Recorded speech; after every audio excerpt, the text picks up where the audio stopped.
Le Premier ministre Jean-Michel Samalou Condé a conféré mardi 26 octobre dernier dans son cabinet de travail à la primature avec quelques ambassadeurs accrédités en République démocratique du Congo, notamment celui du Royaume-Uni, des USA, de l'Allemagne et de la Norvège. Le préparatif de la 26e session de conférence de partis qui se tiendra à Glasgow, au Royaume-Uni, était au menu de leurs échanges. Pour l'ambassadrice du Royaume-Uni, la RDC devra normalement occuper une position importante au regard de ses atouts et de son engagement dans la lutte contre le changement climatique à l'échiquier international. Oui, alors moi je représente le Royaume-Uni, mais j'étais ici avec mes collègues des États-Unis, de l'Allemagne et aussi de la Norvège pour les préparations de la conférence des partis COP26 qui parle de changement climatique et tous nos efforts ensemble d'agir à cette menace globale et surtout les détails du rôle de la RDC qui va prendre une position très prominente pendant la COP26 la semaine prochaine au Royaume-Uni. Émilie Maltman a salué également l'engagement du Premier ministre congolais et son gouvernement dans la protection de l'environnement et de la biodiversité dans le pays. Alors, le Premier ministre est parmi un des grands souteneurs de ce programme d'avancer le pays et aussi de protéger l'environnement et la biodiversité ici en RDC.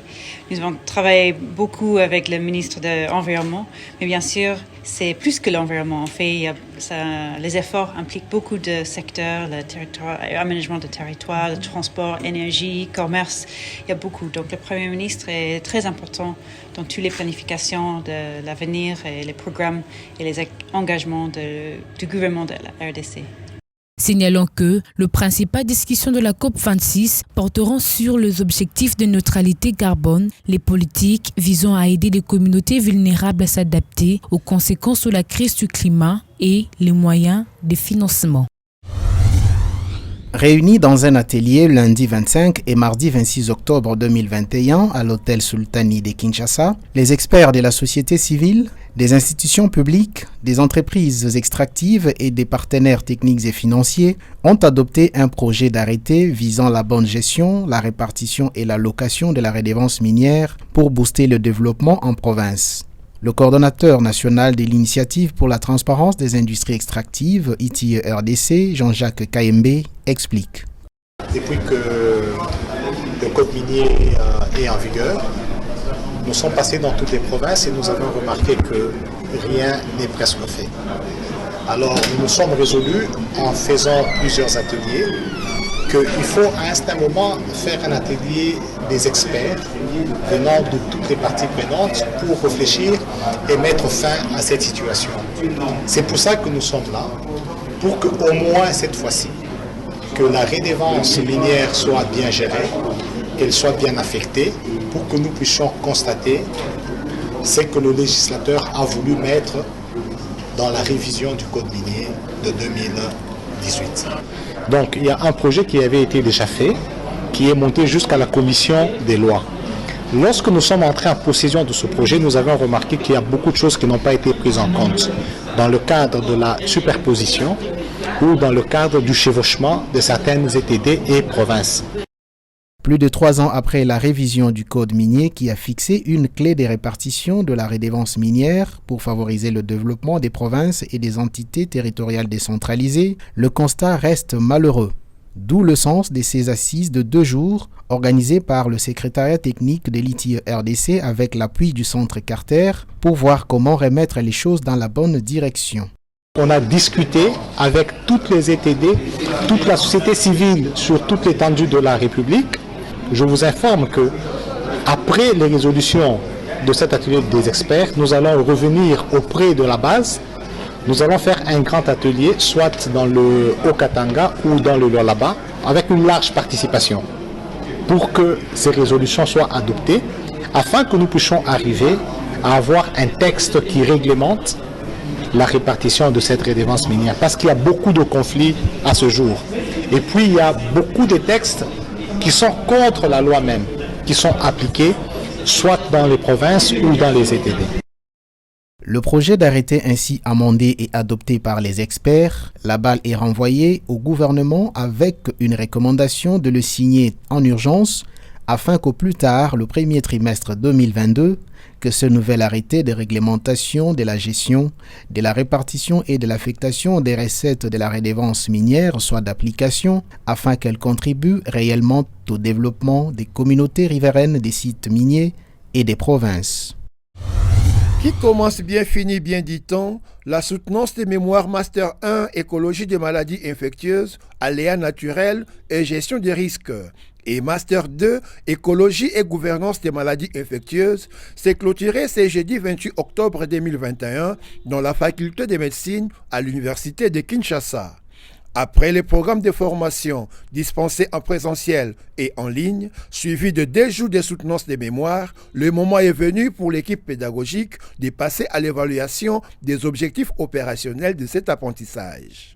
C'est une formation multidisciplinaire, donc où on recrute tous ceux qui ont un bac plus 5 ou un diplôme de docteur en médecine.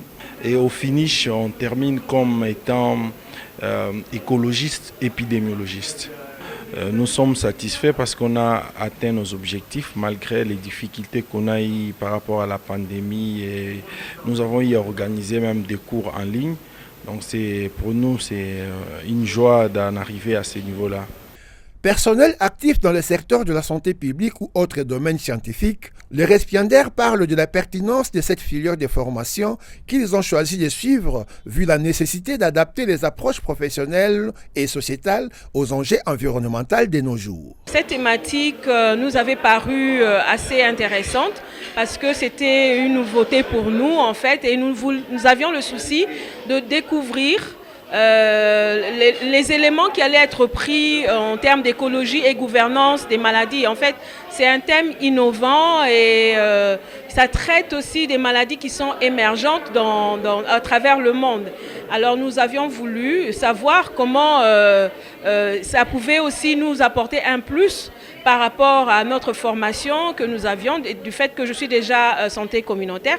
Donc je pensais que ça allait être un atout en plus pour ma formation et m'aider à mieux cadrer mes éléments en termes de recherche et d'application de ces recherches. Si parler des maladies infectieuses est un secret de polichinelle pour ces doctorants en médecine et actifs dans le secteur, la spécificité écologique est une particularité qui justifie sa satisfaction à l'issue de ce programme de formation. En plus de tout ce que je connais sur l'infectiologie, l'épidémiologie et la santé publique, cette formation a ajouté en moi les approches écologiques, les outils, les méthodes, les clés pour réfléchir autrement. Cette filière de formation, sous la supervision du docteur Jean-Jacques Mouyembe dans la faculté de médecine à l'université de Kinshasa, reste ouverte à tous les candidats Bac plus 5. Les inscriptions sont déjà ouvertes pour la prochaine session qui débute sauf imprévu au mois de novembre prochain. La mise en œuvre du plan directeur de transport urbain de la ville de Kinshasa est effective dans le cadre de son programme Kinshasa Bopeto, préoccupé à l'épineuse question de transport. Pour le gouverneur, ces assises entrent dans la droite ligne de son plan d'action consacré à la création de routes secondaires et transversales de la capitale congolaise. La cérémonie de séjour consacrée à l'épineuse question des transports dans la ville de Kinshasa.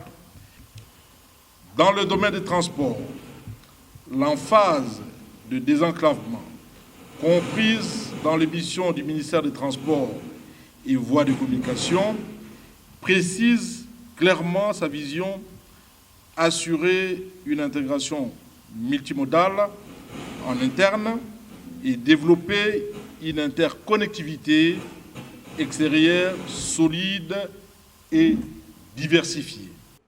Pour l'autorité urbaine, à l'issue de ces travaux, la ville de Kinshasa veut bien avoir, entre autres, de managers de qualité dans le domaine du transport urbain pour la mise en œuvre des appuis financiers, directs ou indirects, l'exécution de projets qui résolvent concrètement et de façon durable l'épineux problème de l'assainissement et de l'environnement. Les protocolaires est de souhaiter à tous la bienvenue à cette cérémonie avec une touche particulière de civilité à la délégation de la JICA venue du Japon, conduite par M. Hiroisha Kawagishi et encadrée par le représentant résident de la JICA en République démocratique du Congo, ainsi qu'à celle du gouvernement de la République. En clair, dans le cadre de ces plans directeurs de transport urbain, des projets à court terme sont en vue pour la capitale congolaise. Sur le volet du transport urbain, plusieurs situations à remédier ont été révélées, parmi lesquelles la demande du trafic routier en hausse, les réseaux routiers non achevés, la prédominance de transports en commun axés vers le marché, les flux du trafic sans contrôle. Faute d'une bonne urbanisation, le quartier Pakadjouma a été le théâtre d'un incendie ayant rendu en poussière plus de 70 maisons successives dans ce coin de la capitale. Causé par un accordement frauduleux du courant électrique, l'incendie qui a consumé plus de 70 maisons d'habitation est une énième alerte. Face à cette urgence, le gouverneur de la ville a instruit son gouvernement à commencer à repenser à l'évacuation de ses victimes et à l'urbanisation de ces quartiers démunis de la capitale, presque abandonnés à son triste sort. Pasi et Koti n'a pas qu'à jouer. Pasiwana, tu retournes à la bonne question. Et Koti pour la nini. Incendie et salami pour la nini. Pour Tolengela, Bakambo, Yaboye et Salamali Suzouté. Précarité et Zali Makasi Awa. La site ya Pakadjoum. Dans cette optique, les habitants de ces coins de la capitale ont été sensibilisés sur les biens fondés d'assainir les milliers de vies afin d'éviter les maladies auxquelles ils sont exposés. Tata Mokondi azwaki ndingisa tokozongisa train urbain. Tosi tozwaki ba étude basali ba étude train ekozonga awa tokosala 4 voies. Il y a train, il y a voie pour être bandeko batambola na ba train bako kende de l'est à l'ouest, de nord au sud na ndenge ya kimia pe pepele na kati na talope ya moke. Sinon que les victimes de l'incendie, désormais sans abri, seront installées dans la commune d'Entélé au site de Langalanga. La géo-ingénierie est l'ensemble des techniques qui visent à manipuler et modifier le climat ainsi que l'environnement de la Terre. À quelques jours de la COP26 de Glasgow, des contradictions autour de cette technique sont invitées. Les uns trouvent comme une solution miracle et les autres une menace.